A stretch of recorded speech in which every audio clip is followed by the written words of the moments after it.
You're not being fair. Listen, I know this is last minute, but it's very important to me. It's important to us. We are the envy of the neighbors, you know that. We are also the envy of the town, the entire world even. And it's important that we remain so.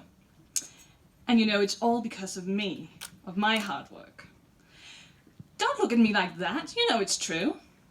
Look, I'm grateful to you for providing for us, but we both know that that would mean absolutely nothing if it wasn't for me and for the home I have created for us. Just look around you.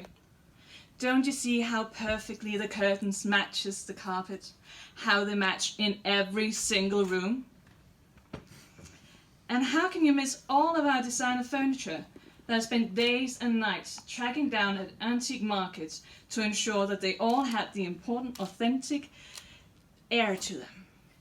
You just leave the house from 9 to 5 and I have to stay here every day to prevent disaster. Oh, honey, please stop with that silent treatment. You're being worse than the time that I carefully slipped your mother some Xanax. Remember how quickly you forgave me then? How quickly you understood that I was right about her not being able to set the table perfectly for the birthday party. Her very own birthday party. Besides, I couldn't possibly have known that 5 of those pills were going to make her pass out. And yes, I did concede that I shouldn't have put her behind the couch, but on it. I just didn't want you and the others to get worried about her, you know? Stop looking at me like that, seriously. Look, don't you remember that time with your Aunt Patty at the garden party? You know, the one that your mother hosted? Yeah, that one. Well, this is just like that time. And remember how quickly you forgave me then? How quickly you understood? You knew that I was right about, you know, your aunt. You know, she hadn't matched her nail polish to her accessories, and she would look absolutely horrible in the pictures. Besides, she was only locked in the pantry for a couple of hours. Oh my God, stop it!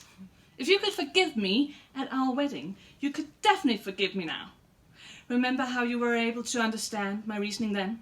How you knew just how greasy and horrible stains your nephew would have left on the memories of our otherwise wonderful day.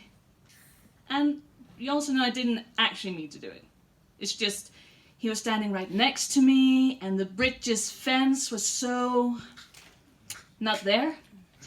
And besides, if he had been taking his swimming lesson seriously, he wouldn't have had to spend 3 days in the hospital afterwards. So this time, honey, this time I know you'd be able to forgive me for sure, and you'll be able to understand. Because you know, and I know, we both know, that you cannot, in any way, shape or form, wear that tie to my father's jubilee. Not gonna work. So please, stop this silent treatment and mean stare, and promise to go and change the tie, and then I promise to remove the axe from between your legs. Thank you.